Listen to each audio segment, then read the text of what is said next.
Yeah. Hare Krishna, thank you for joining the 5-day Bhagavad Gita course. This is the last day, fifth day of the course. So hopefully you'll be able to actually see the conclusive part of the Bhagavad Gita, especially the portion that Krishna actually calls as the highest or the top most confidential part. After giving the 17th chapter, the 18th chapter is called the conclusion of the Bhagavad Gita. So he's going to actually give us something very confidential to Arjuna. You will see what is that. It's a big chapter. It has 78 shlokas. It's a big chapter in Bhagavad Gita. But he does actually call out a few important things. So we'll actually try to see that, and we'll also try to understand today what else is actually there as part of our understanding the Bhagavad Gita. Okay, so with that, we'll start with the usual prayers to the spiritual masters and take their blessings before we get started in understanding the Bhagavad Gita. Om Ajnanatimirandasya Jnananjana Chakshurunmita Mena Tasmai Shri Gurave Namaha Shri Chaitanya Manobishtam Sapita Mena Bhutale Swayam Rupa Kada Mahim Dadati Swapadandikam Vandeham Shri Guru Shri Uttapada Kamalam Shri Guru Vaishnavamsha Shri Rupam Sagrajatam Sahagana Raghunatham Vitam Tam Sajivam Sadvaitam Savadutam Parijana Sahitam Krishna Chaitanya Devam Shri Radha Krishna Pada Sahagana Lita Shri Vishaka Vitamsha He Krishna Karuna Sindhu Dinabandhu Jagatpate Gopesha Gopika Kanta Radha Kanta Namaste Tapta Kanchana Gaurangi Radhe Vrindavaneshwari Vishabhanusute Devi Pranamami Haripriye Panchakalpatar Vishna Kripa Sindhu Vyacha Patitanam Bhavane Vaishnavibhyo Namo Namaha Namo Om Vishnu Padaya Krishna Prishtaya Bhuttale Srimate Bhakti Vedanta Swami Namine Namaste Saraswati Devi Gauravani Pacharine Nirvisesha Shunnavadi Pashtadesha Tarine Jaya Shri Krishna Chaitanya Prabhu Nityananda Shri Advaita Gadadhara Shivasi Gaur Bhaktavinda Hare Krishna Krishna Krishna Hare Hare Hare Rama Rama Rama Hare Hare. Okay, first actually let's take darshan of the deities of Krishna Balaram. What I'm sharing is actually the Jagannath. These are the dummies. They are actually the deities of the preceding deities of ISKCON Sheshadripuram. That's Jagannath, Baladeva, and Subhadra. Jagannath is Krishna on the right, and Balaram is Lord Balaram, who is actually the brother of Krishna. And the center is Subhadra Devi, who happens to be the sister of Krishna and Balaram. And if you see the deities below Jagannath, Baladev, Subhadra, they are Gauranga, Nityananda.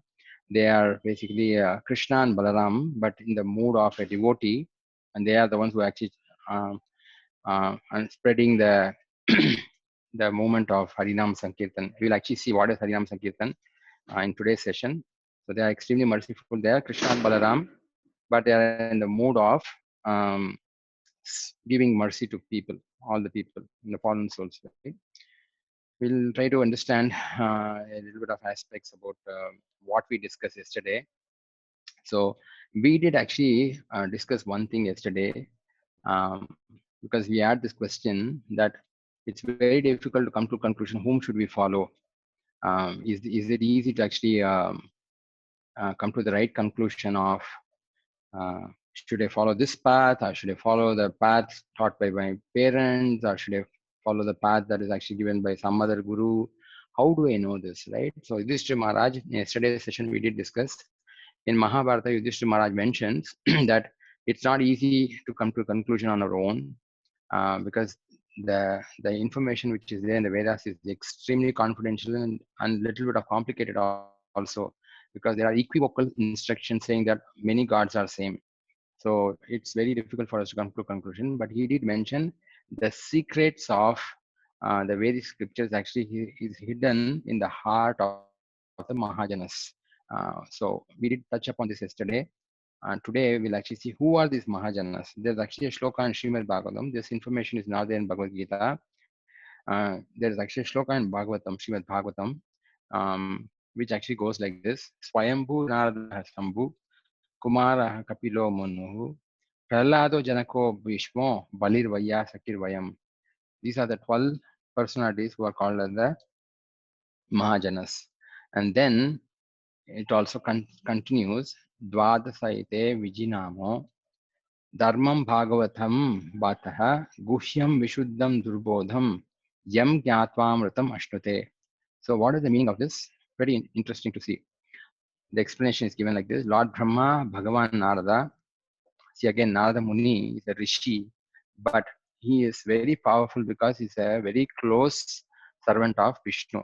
Because of that reason, sometimes in the Shastras, Narada Muni or Narada Rishi is actually addressed as Bhagavan Narada. Then Lord Shiva, the four Kumaras, the Chatur Kumaras, Lord Kapila, the son of Devahuti, Swayambhuva Manu, Prahlada Maharaj, Janaka Maharaj, then Bhishma, Bali Maharaj, then Vyasadev's son, Shukadev Goswami, and myself. Who is this I myself is actually Yamaraj. Yamaraj is actually telling this particular shloka in Srimad Bhagavatam to his servants. I myself know the real religious principles, right? They all know, these personalities know what is actually the ultimate goal of all the Shastras.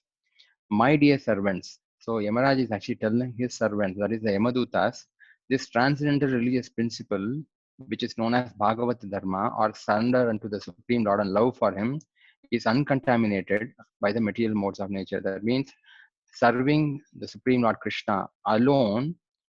Krishna means Vishnu, Narayana, or Rama, all the personalities, is not conditioned by material modes. We saw that the people in the mode of goodness will worship the Devatas, people in the mode of passion will worship demons, and people who are in the mode of ignorance, they actually worship ghosts and spirits that we saw yesterday.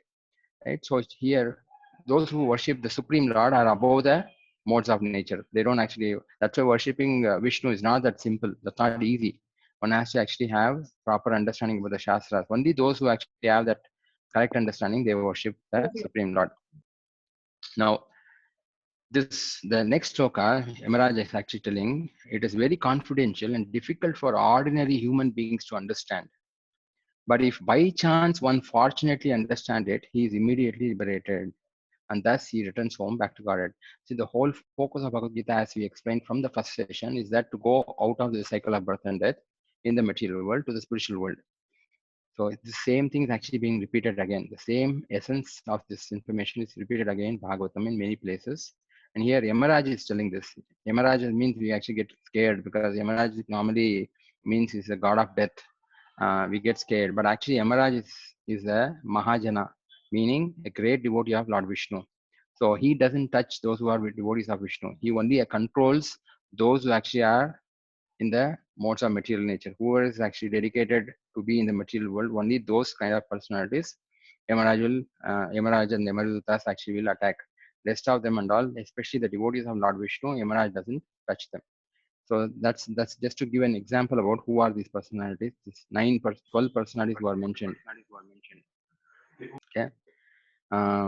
So with that, let's actually get started with this particular today's session.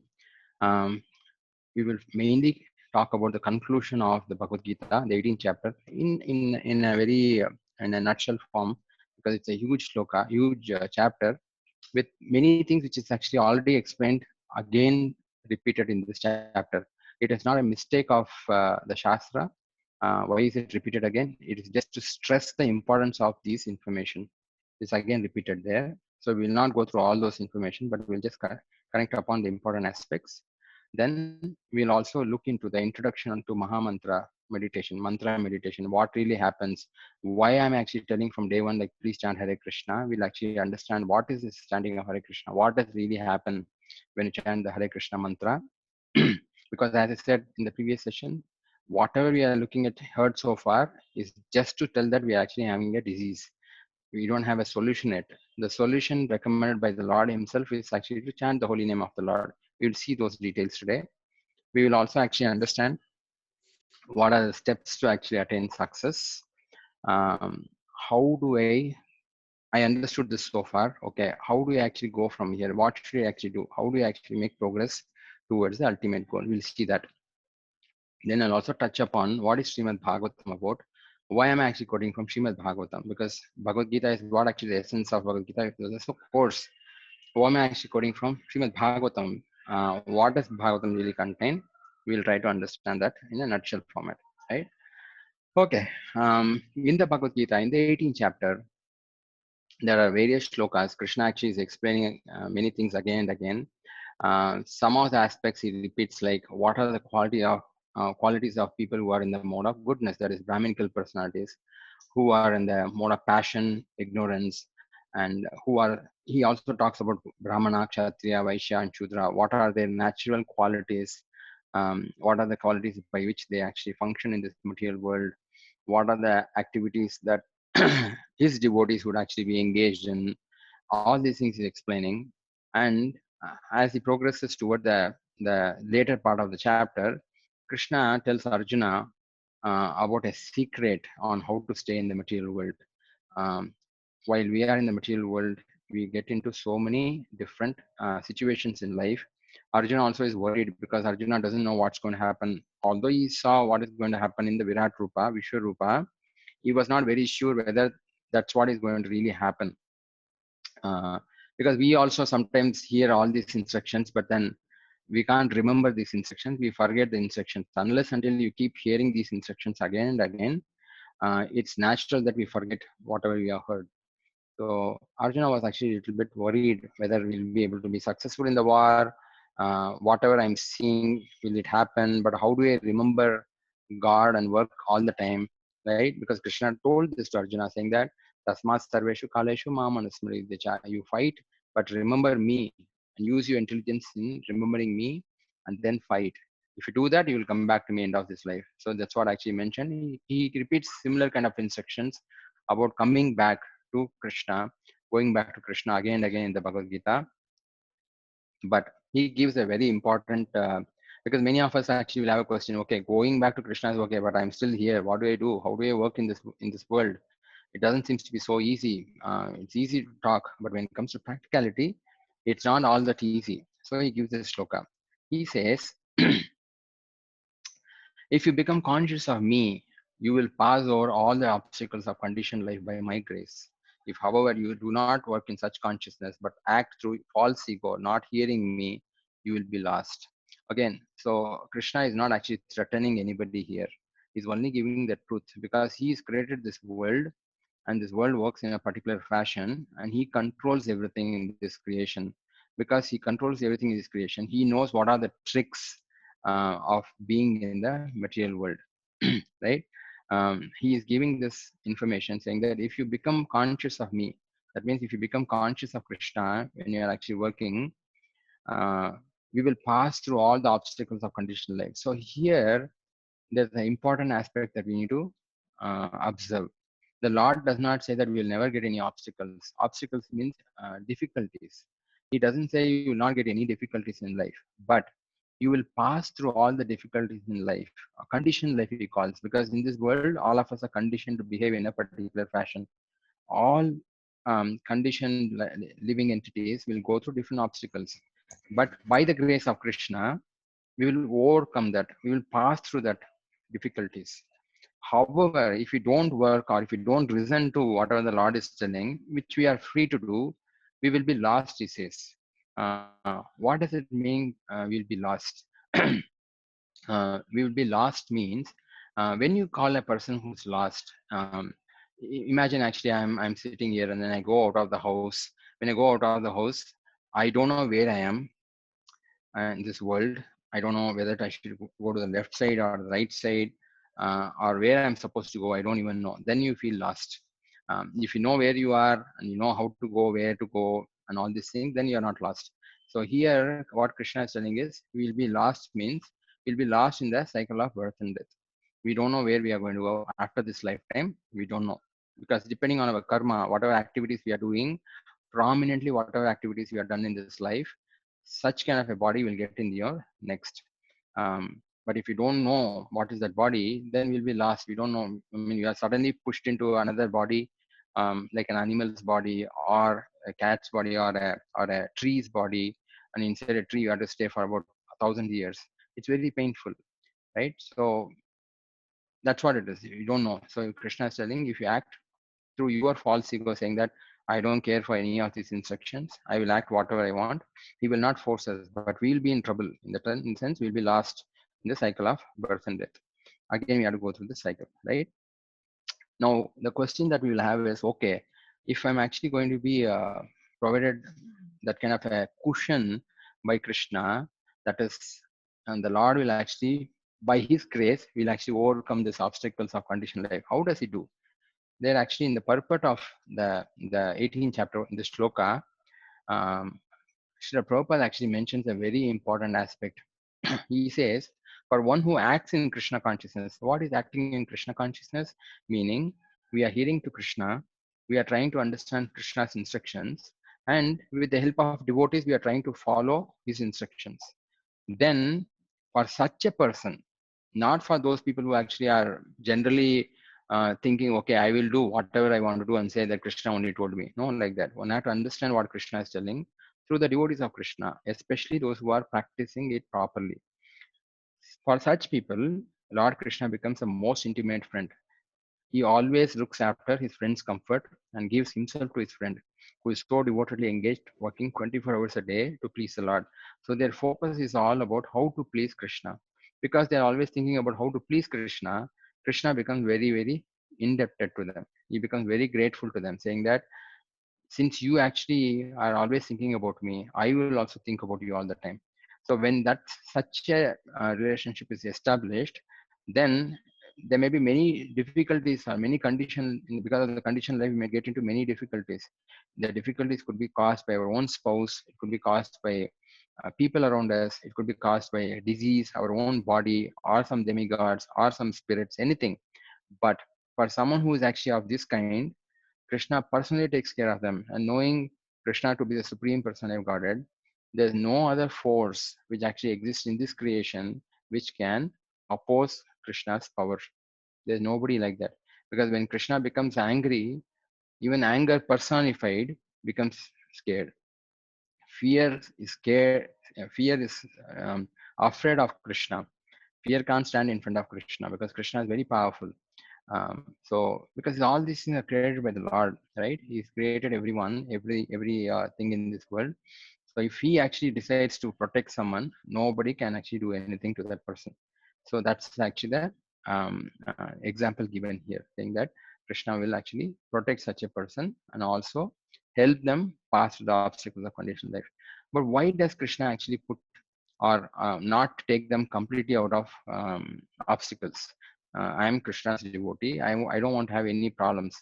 Why does he do this? Because the acharyas actually explained, the spiritual masters have explained, he actually allows the living entities to go through these obstacles because only if there are difficulties in life, we'll remember God mostly. The conditioned souls always remember God only if there are difficulties. If everything is okay, we normally don't remember God. We may thank you, but your devotion will actually increase only when you are in difficulty. That's the reason actually he doesn't put it, our own karma, our own past activities will lead us to different difficult situations in life. And then Krishna will actually help us get over it. Just like they say, right? Sometimes there's a saying in the local language that when whatever came to a head actually went with only the crown, right? Just like in the Mahabharata war that Krishna was driving the chariot and Arjuna and Karna were fighting. Karna actually had released a Nagastra. Nagastra is basically a snake weapon, and the snake was very, very powerful, and he aimed at the neck of Arjuna. So the weapon was actually coming very swiftly, and Arjuna did not know what weapon this is because this was a special Nagastra which was actually created by a snake given to Karna because the snake wanted to take revenge against Arjuna. So normally when they're actually fighting against each other, they need to know what is the weapon which is coming. If they get a weapon of water, they actually release a weapon of fire. So that's how actually they can fight with each other.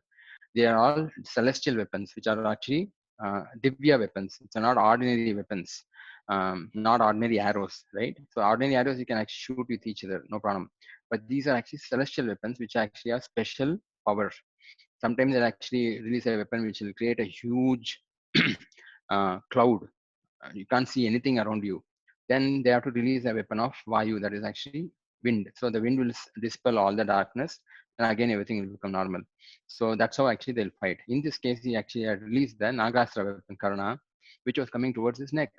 And Krishna, being Paramatma, understood immediately that Arjuna doesn't know how to counteract this weapon. So what did he do? He actually jumped on the chariot, and then the chariot he pushed down because of his weight. about 3 cubic feet, about um, 3 inches down. Because of that, what really happened is that particular arrow came and then hit his crown. Arjuna was wearing a crown and it hit the crown, and the crown actually was destroyed completely and he actually fell down. So you can see and you can understand how Krishna actually protects his devotees. This is actually the way actually he really protects the devotees. So we should understand that he is there for his intimate devotees. Okay, so this is one of the secrets that he says. Then he actually talks about the ultimate instruction in the Bhagavad Gita. If somebody actually asks, we did discuss about this in the first class, saying what is the goal of Bhagavad Gita? Bhagavad Gita's goal is to actually help the conditioned living entity to go from material world to spiritual world.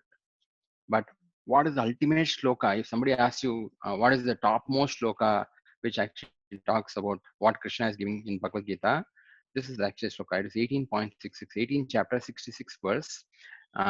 What does he say? Abandon all varieties of religion and just surrender unto me. I shall deliver you from all sinful reactions. Do not fear. He's telling this is a very, very apt shloka for all of us. Why? Because we already have been following different paths in life.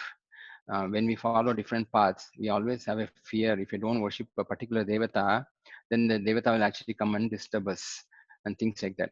Like we have different dharma that we have created on our own. Dharma really means occupation or some kind of a religion which we have created. But he's telling abandon all varieties of religion. Whatever you have told so far, Arjuna, forget it. If you are not able to follow any of these things, what I have told, this or that, simply surrender unto me. Simply understand that I am the Supreme Lord and you are my servant.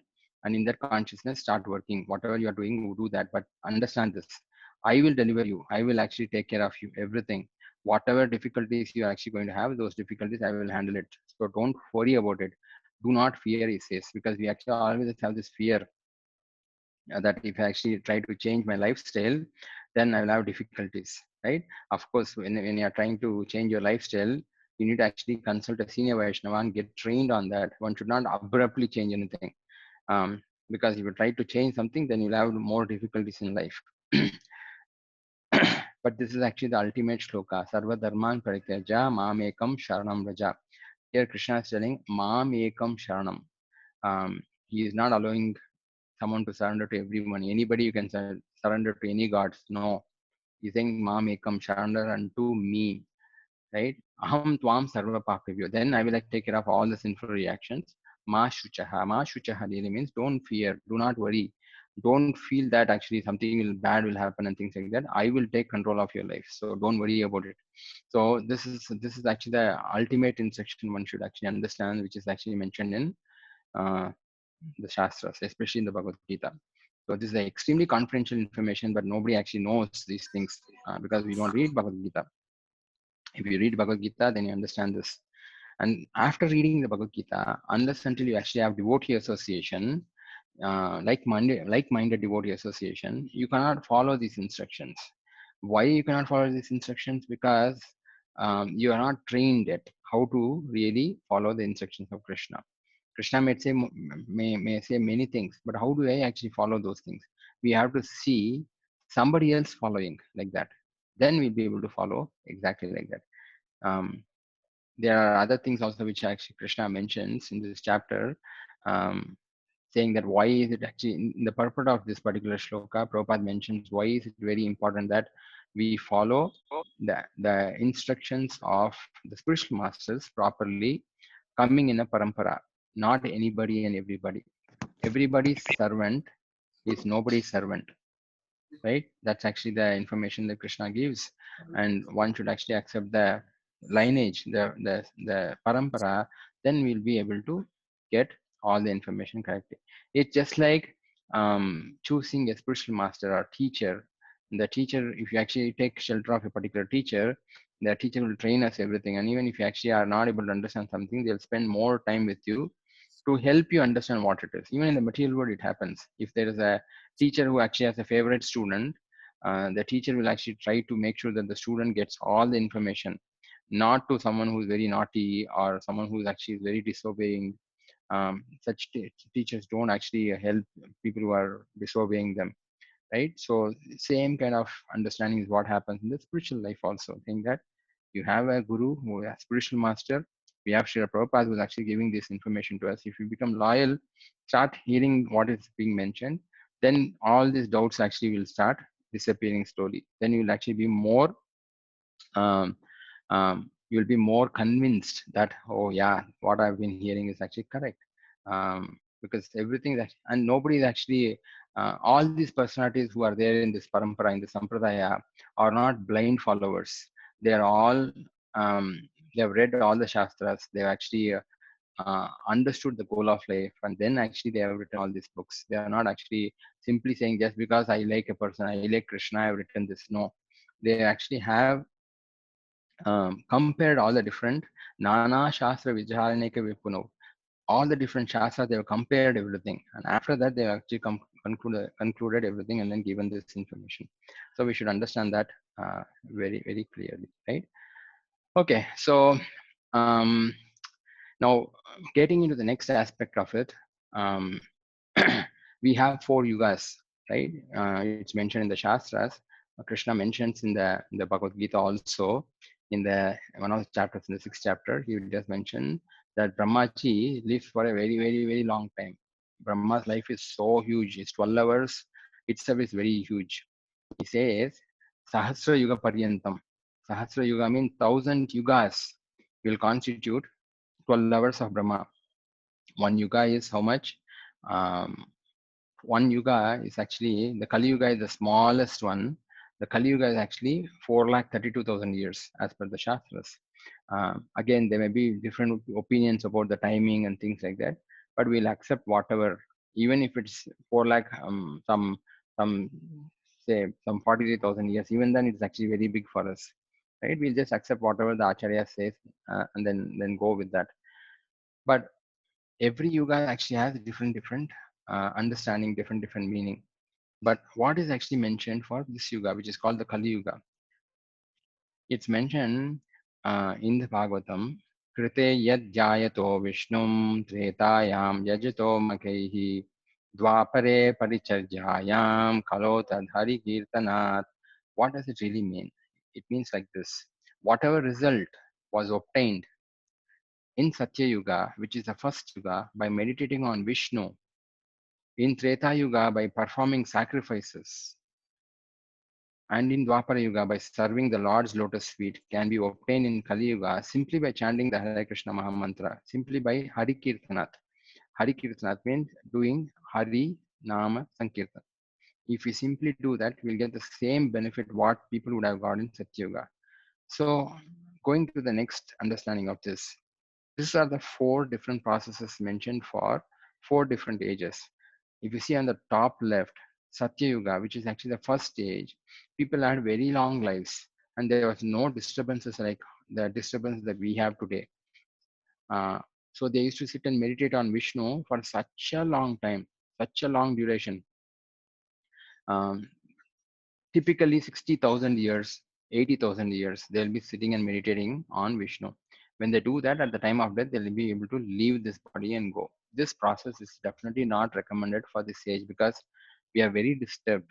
You cannot sit quietly for any time. If you sit for some time, your mobile will ring or you'll get a message and you want to see what is there, or the mosquitoes will actually bite, or you might get a backache if you sit in the same position for a little longer.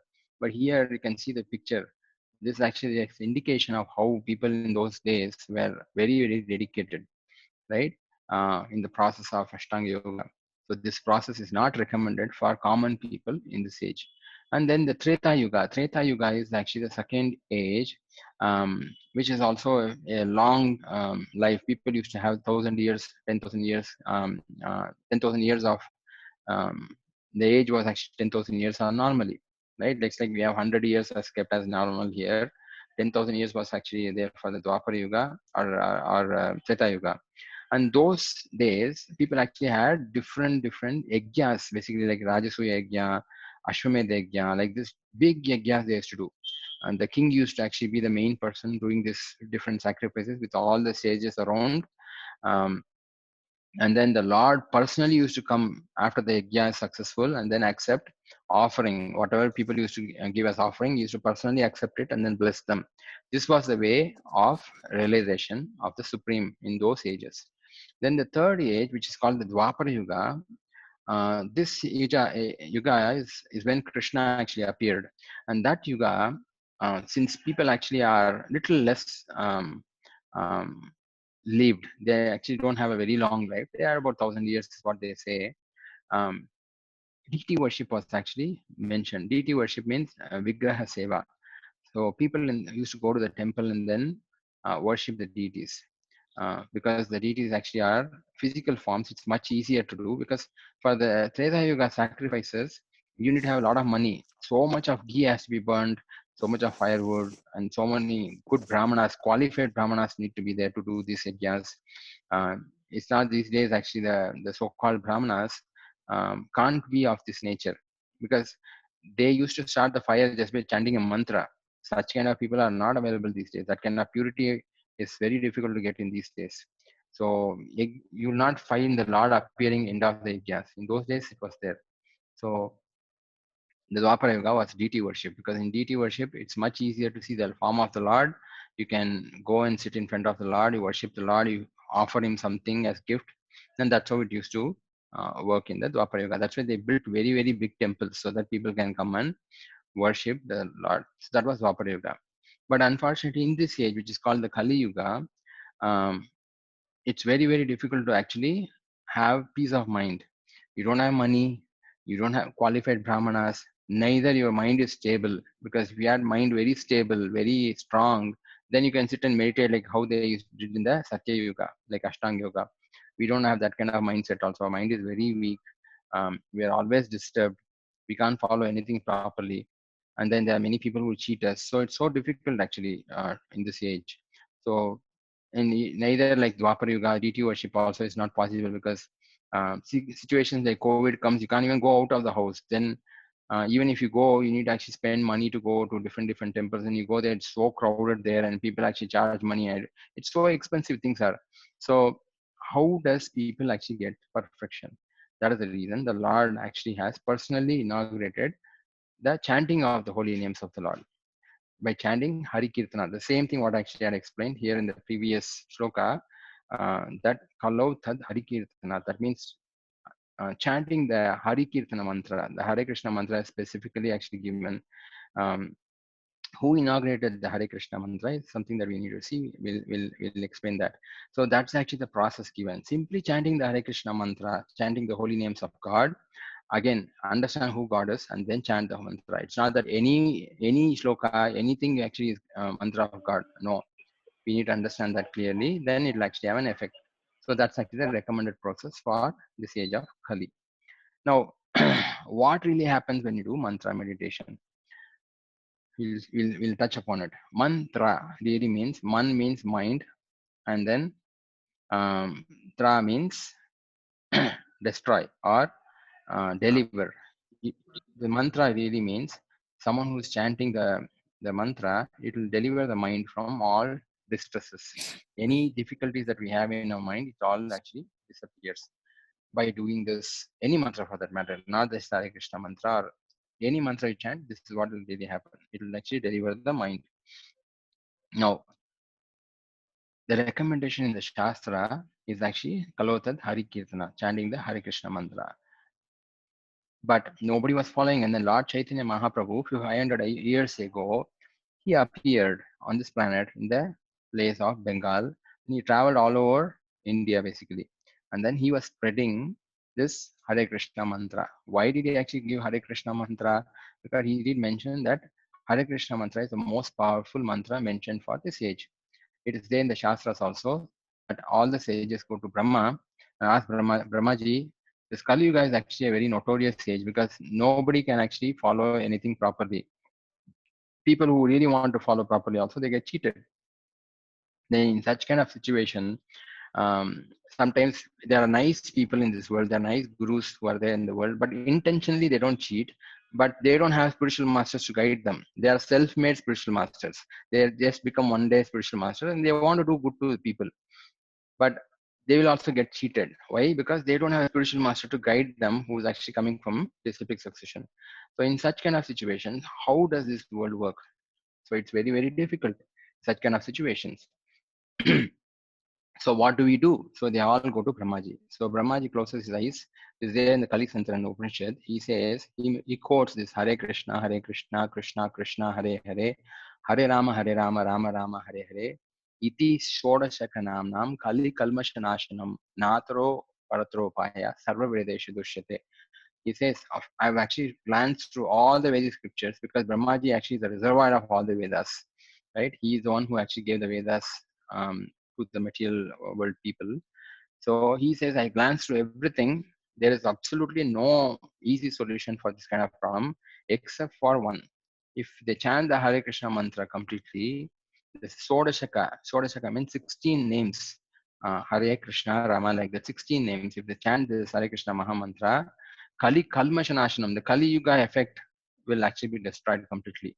Nataro Paratropaya, I don't see any other way for overcoming the influence of Kali Yuga.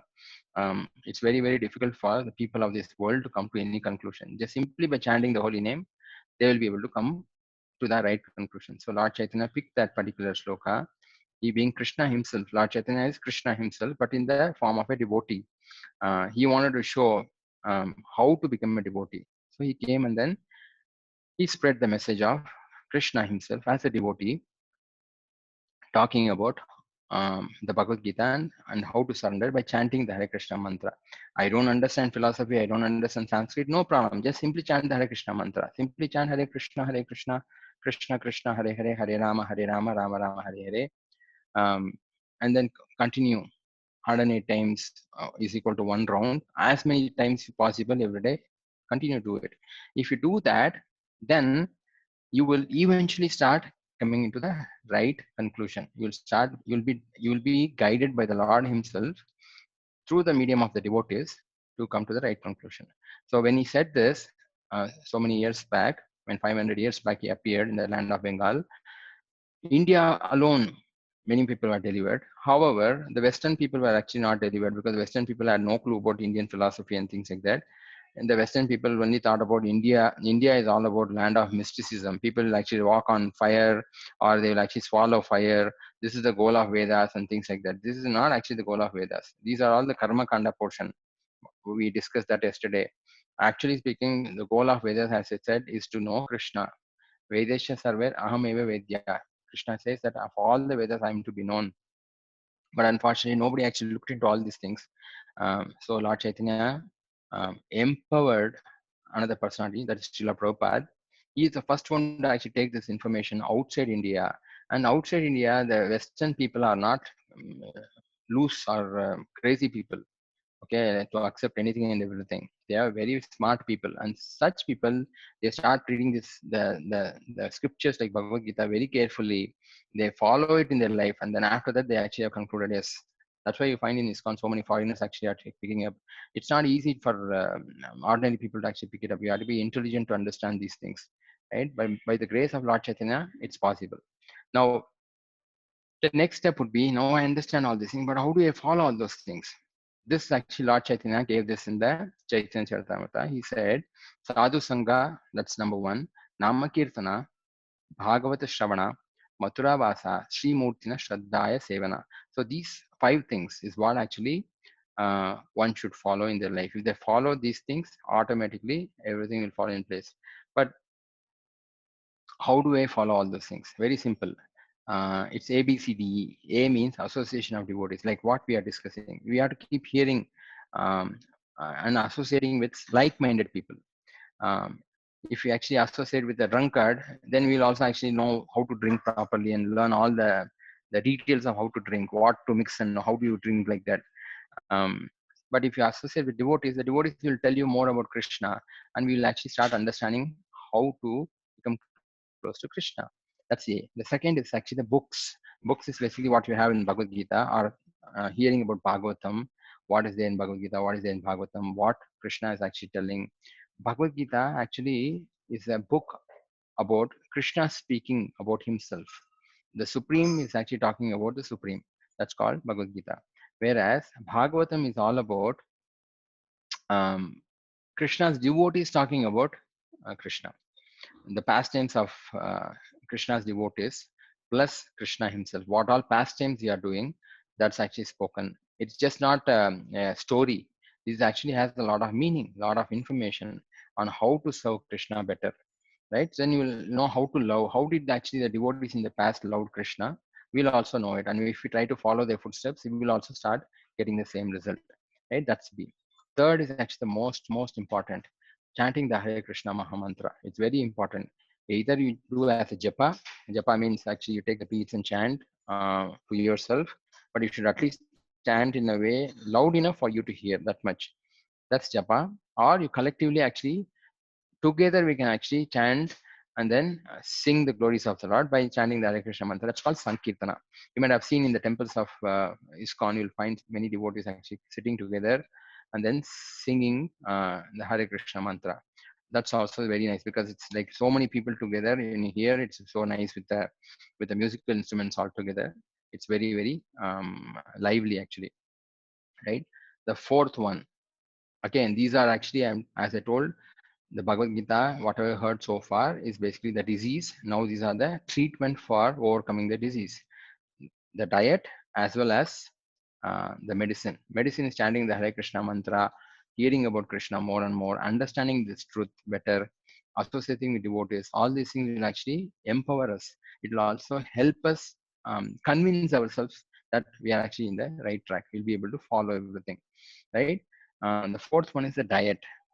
Diet means the food which is actually we are eating.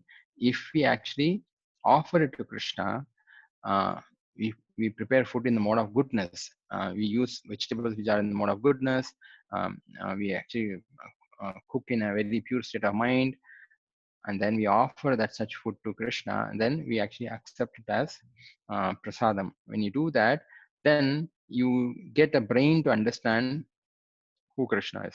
This is just like if you actually eat the food which is left by someone who actually has a disease. If he is eaten and left, and then if you eat that, it's a little gross, but I want to tell this. If you eat such a food, if somebody actually has tuberculosis and then you eat that food, you will also get tuberculosis. It's very contagious. So similarly, if you actually take the food which is actually given by Krishna, such food will make us become very dear to Krishna, and we'll also feel like actually hearing more about Krishna. You'll start loving Krishna so much. So that's actually one of the important aspects. That's the diet. Then deity worship, worshipping the deity forms of Lord Krishna. I know we saw Jagannath, Baldev, Subhadra in the beginning of this session. If you actually not able to worship at home, at least once in a week, or we have all this internet available right now, we can take darshan of the Lord and pray to the Lord and feel like actually opening our heart to the Lord, treating him as a person, as a very dear friend. When you actually talk about all these things to the Lord, then the Lord will feel very comfortable and he'll also open up. He'll also actually try to help us out of our difficulties. So that's also very important. This is the fourth one. And the fifth one is actually residing in Vrindavan Dham. What is Vrindavan Dham? Vrindavan Dham, if you have been to Vrindavan, which is near Delhi, and not the one near Mysore, uh, what really happens is that everyone is actually Krishna conscious. They all remember Krishna. They all remember Srimati Radharani. They actually, on a day-to-day basis, they go to the temple, they talk, they always think about Krishna is actually our master and things like that. So such kind of a mentality, if we have it at home, we actually keep Krishna as the center of the house. I am Krishna's servant.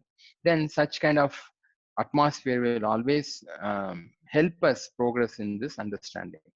Instead of fighting at home, we actually have Krishna in the center of the house.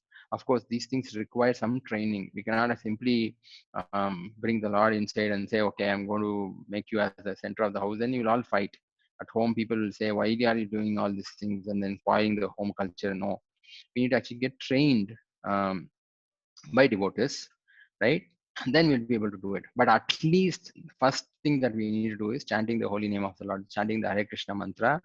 Second is actually the association of devotees. Association of devotees these days, because we have the Zoom, we can at least attend and hear. The more you hear, the more you will become um, advanced in this understanding, right? And you can actually have a lot of doubts will keep coming. See, um, one thing is very important. Many of you might know how to drive a car. In a car, you actually have an accelerator and a brake. Now, if I actually push the accelerator, the car will move forward. If I put my leg on the brake pedal and press it, the car will stop. But what will happen if you press both of them simultaneously? The car will make a big noise, but the car will not move. It'll just make a big noise. Similarly, in the Shastras it is mentioned, pressing the accelerator is like increasing faith in Krishna, increasing faith in the Shastras, increasing faith in this, the understanding of Vedic scriptures. Breaks are like doubts. Um, so as long as we actually don't clear off the doubt, we may be actually worshiping Krishna, we may be chanting Krishna's name, but we feel like I don't see that Krishna is actually really interacting with me. Why? Because we have put our leg strongly on the brake. We need to actually remove all our doubts. So that is why association of devotees and reading books are very, very important. We don't need to pick up any book and read. Just read Srimad Bhagavatam and Bhagavad Gita. That's sufficient. That will actually give us so much of information in the right direction that we don't need to be really worried about everything. And Srila Prabhupada and all the previous spiritual masters have given information sufficient for us to follow the right path, right? So ultimately, what we need to do, we don't need to change our position at home.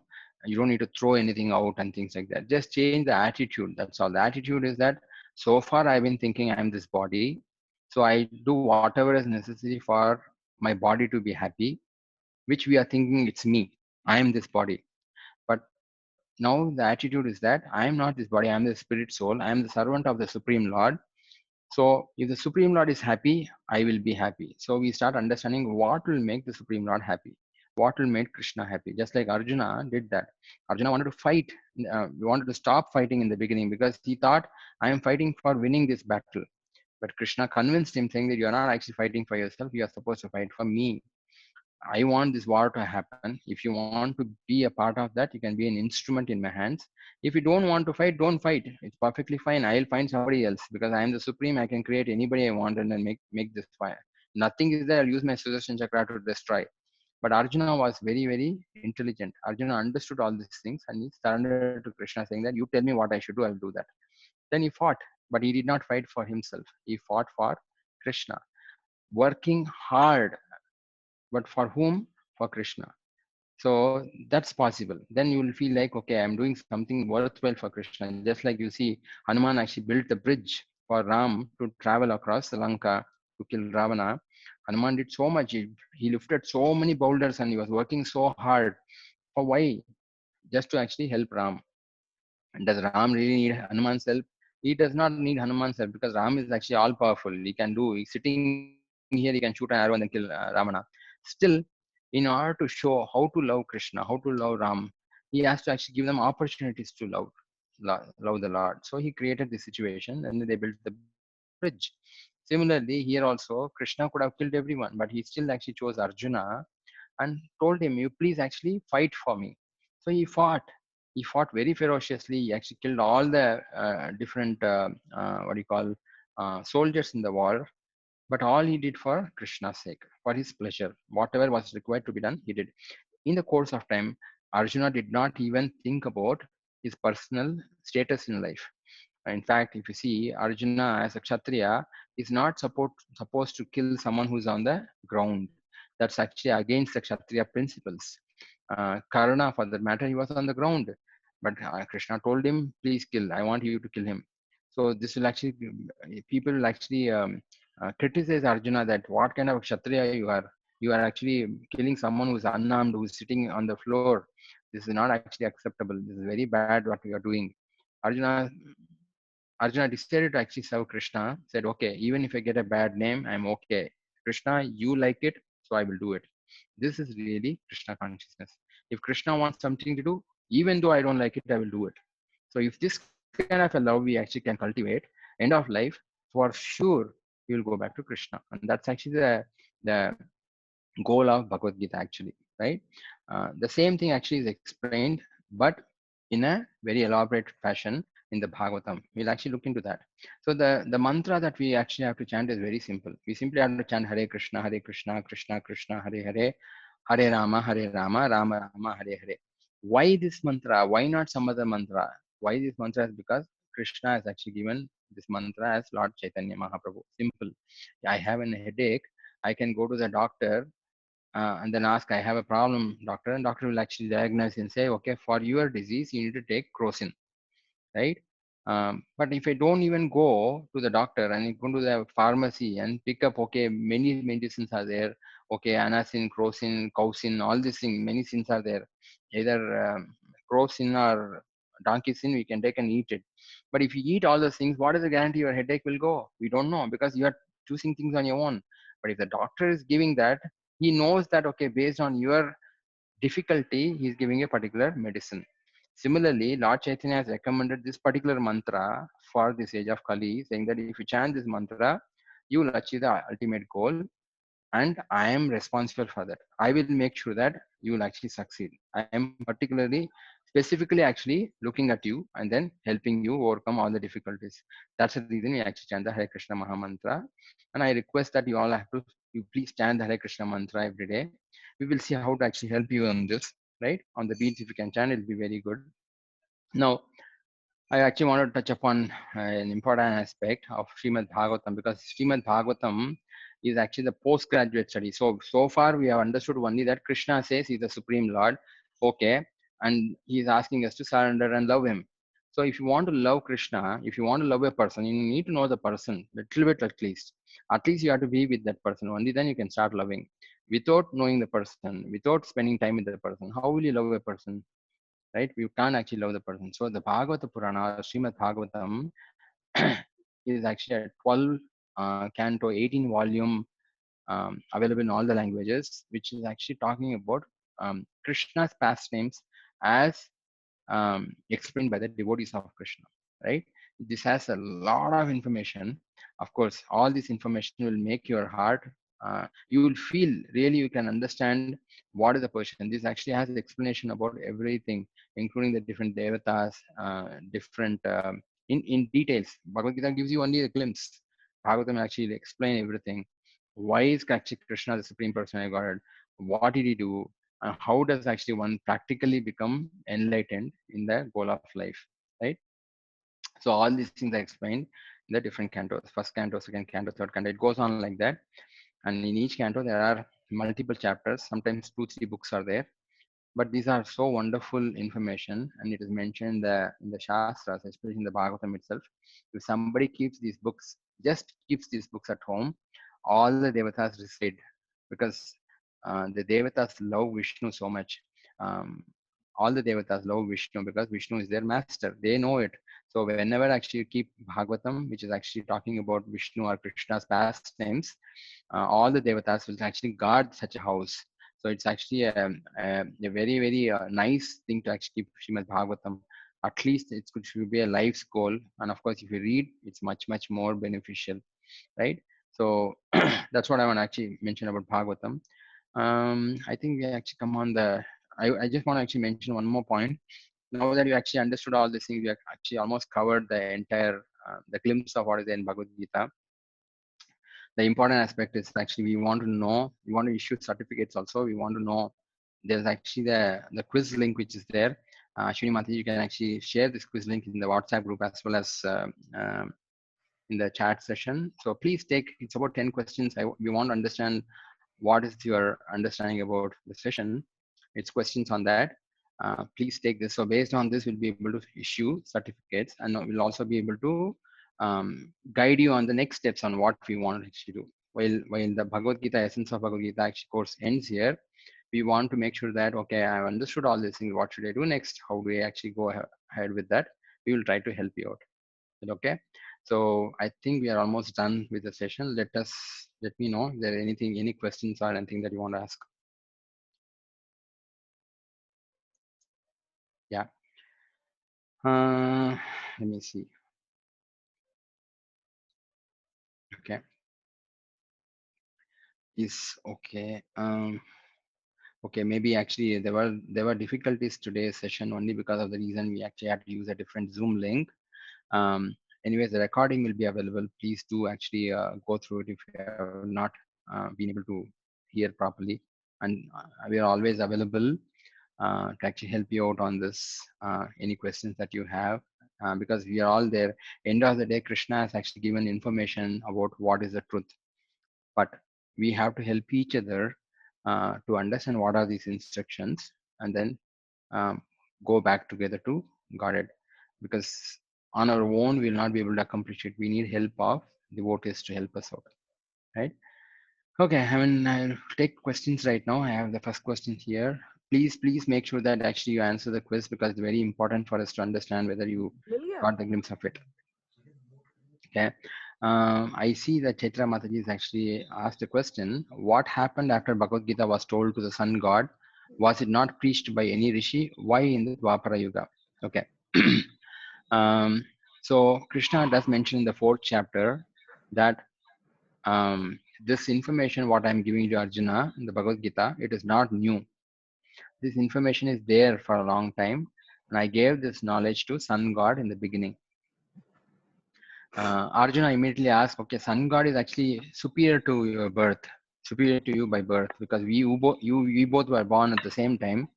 How do I believe that you spoke all these things to the sun god? Then Krishna actually explains this in the 4th chapter. He does mention, saying that we both actually have been taking birth again and again here, just to actually give the Bhagavad Gita again and again for the people. But you change your body, I don't change my body. As I said, the human beings are made of two things: the external body and the spirit soul. Krishna is fully spirit, so he doesn't change his body. He remembers everything. So God remembers everything, past, present, and future. What's going to happen? He knows everything. But human beings cannot know that. And Arjuna, being one of the jivas like us, he couldn't remember all these things. However, however, in this particular thing, when Krishna actually spoke about the Bhagavad Gita to sun god, uh, why did he speak to the sun god? He spoke to the sun god because sun god happens to be the head of all the planets. He is a Chakshures Savitar. So because of sun god only, everything is actually working. If sun doesn't rise tomorrow morning, all of us will actually be frozen to death. Every other planet will have difficulty without the sun. Sun is the center. So sun should know how to rule the entire planetary system.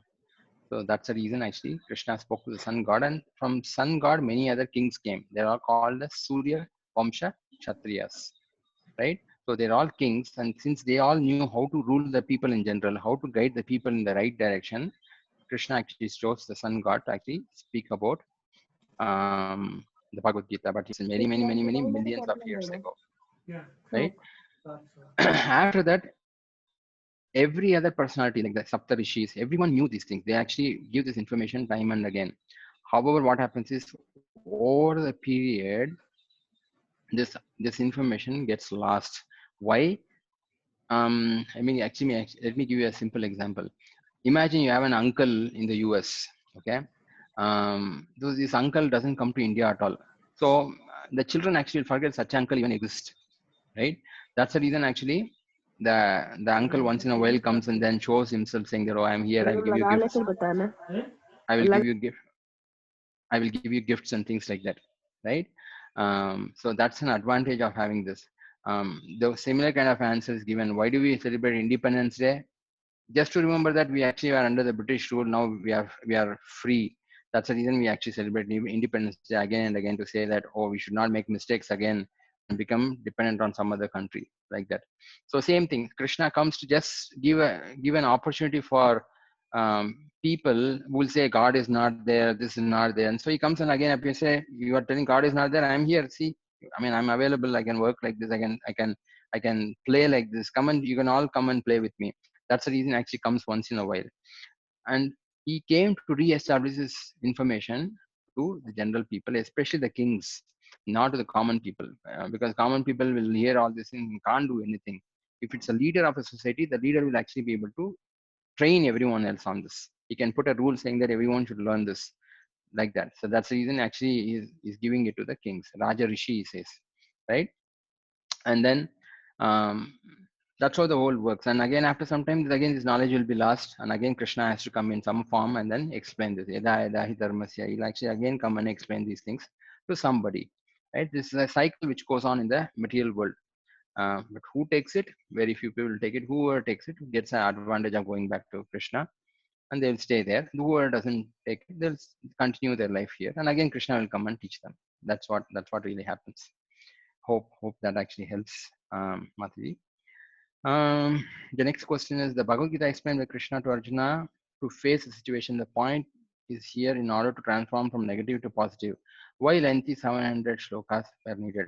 Very, very good question. Very good question, Darthi Mataji.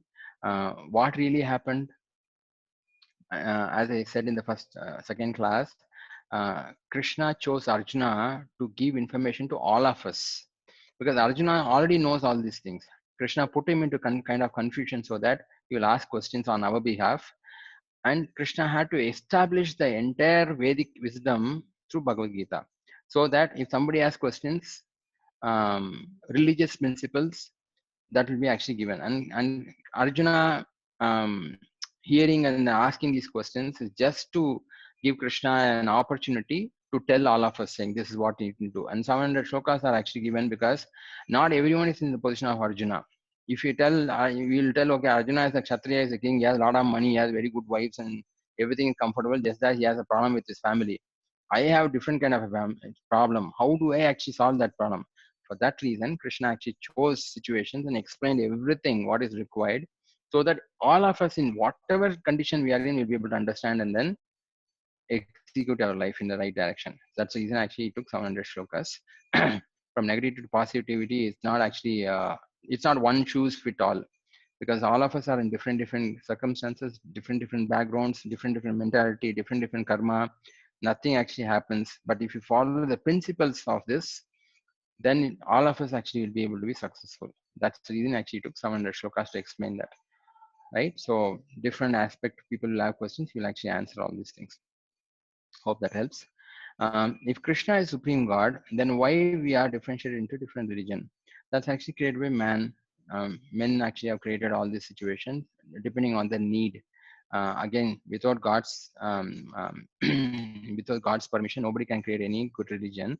He's created all these different situations. Because of that, different religions are there. But all the religions actually talk about only one thing: that's we have to surrender to the supreme. If you take any of the um, bona fide religions, like even the Muslims or Christianity, they all say that God is actually, they don't take God as a person, but at least they say we should love God and love people and things like that in a very superficial level.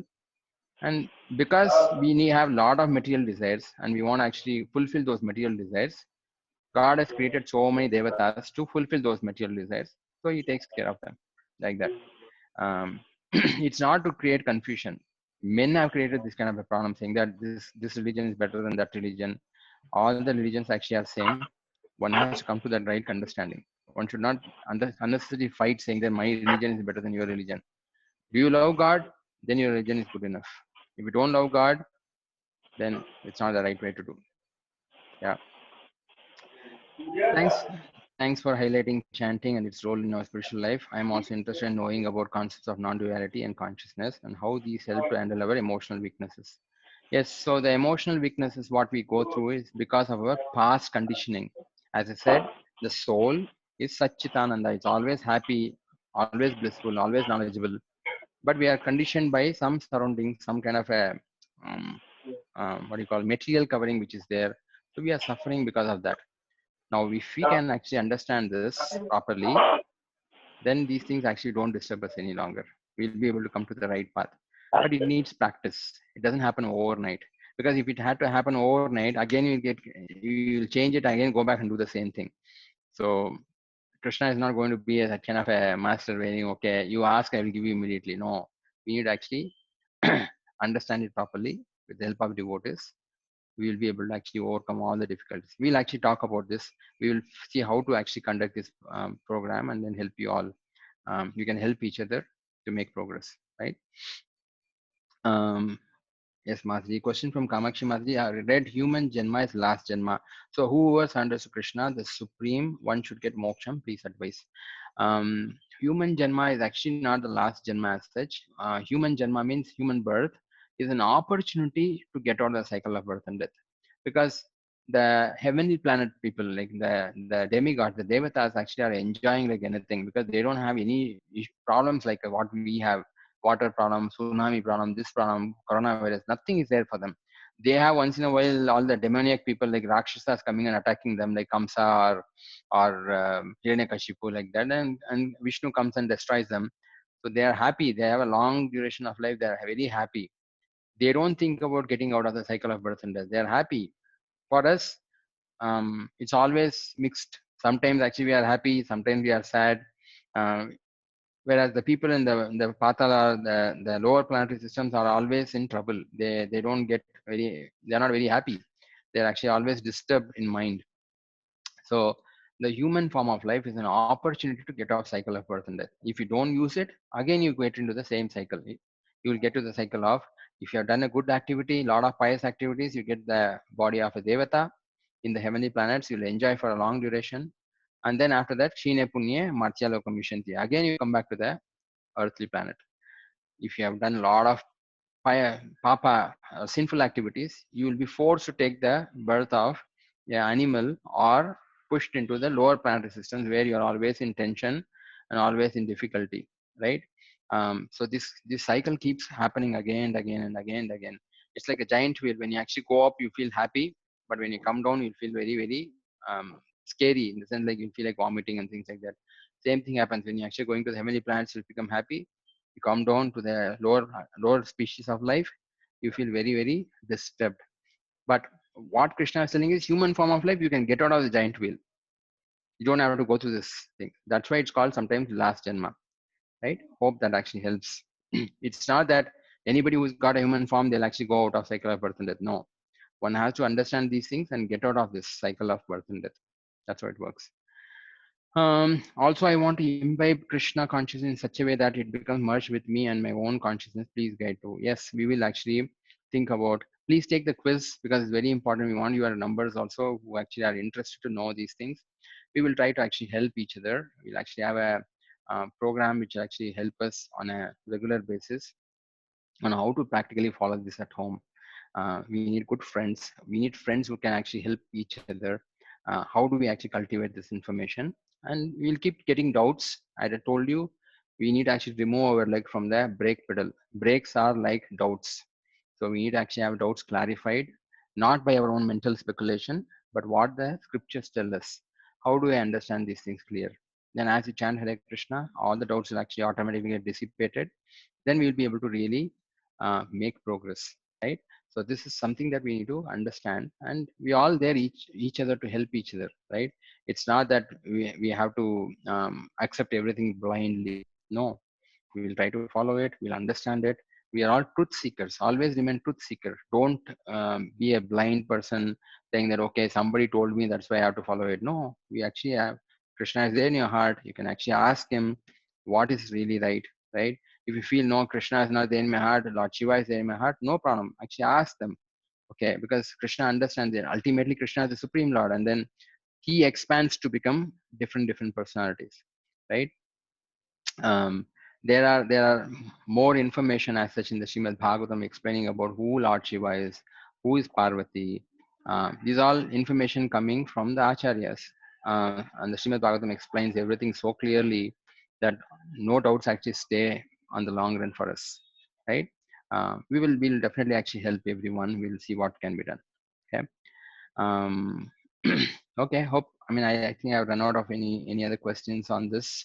If anybody has any questions, please unmute yourself and ask anything that you want to directly ask me. But please make sure to actually attempt the quiz. It's very simple quiz, but just for us to understand whether you understood what I spoke, because I've been speaking a lot without interacting. I would have loved to actually see all of you in person and then interacted like that. Uh, Unfortunately, the situation is that we are all in different parts of the country, or maybe sometimes some people are there out of this country too. Uh, I'm praying and I'm hoping all of us actually will be able to be connected, and we'll make progress together towards the Supreme Lord. Yeah. Any other questions that I can actually help with at this point in time? Don't worry if you actually have a question which actually you're not getting convincing answers. Krishna is there in your heart. Keep patience, you will definitely be able to understand more and more. And Krishna, being the Supreme Lord, will actually give you convincing answers. As Paramatma, he is the one who gives us the right answers. We cannot actually, we cannot, um, we cannot know everything on our own. The Lord has to help us. Otherwise, without that, we'll not be able to progress. Yeah. Sure, we'll actually try to share about the Bhagavatam, and we'll go. There are a lot of sessions on Bhagavatam. Of course, Bhagavatam, as I said, is actually the higher knowledge. For that, we have to understand one thing. The Bhagavad Gita starts with that we are not the body, we are the soul, and Krishna, the supreme person of Godhead, and we have to surrender unto Him. The Bhagavatam starts with accepting that Krishna is the supreme Lord. That's the first thing, and chanting Krishna's name is the highest principle of existence. That's the end of Bhagavatam. And beyond Bhagavatam, there's Sri Lord Chaitanya Mahaprabhu's appearance, which starts with chanting of the holy name and service to the Vaishnavas, pure Vaishnavas, not somebody actually is imitating. So all these things are there in the Shastras.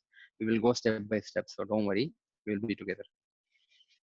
We'll have Bhagavatam sessions, Mataji. Thank you so much for joining us. Ashwini Mataji, should we end the program right now? Okay, Prabhuji. Okay. No more questions, then we can end. Yeah. So you could actually do that. You can stop the recording and then end the session. Please, my request is please take the quiz and then enter your number. So we'll actually try to follow up, and then we'll continue the sessions in some way. 1 hour a week is good enough for us to at least make some progress towards the Supreme Lord. Okay. Thank you so much. Hare Krishna. One request to everyone. If you need sessions recording, please message in the group with your email ID. Thank you. Okay. Thanks, Mataji. You can close the session, Ashwini Mataji. Thanks for hosting us. Hare Krishna. Hare Krishna, Prabhuji. Thank you.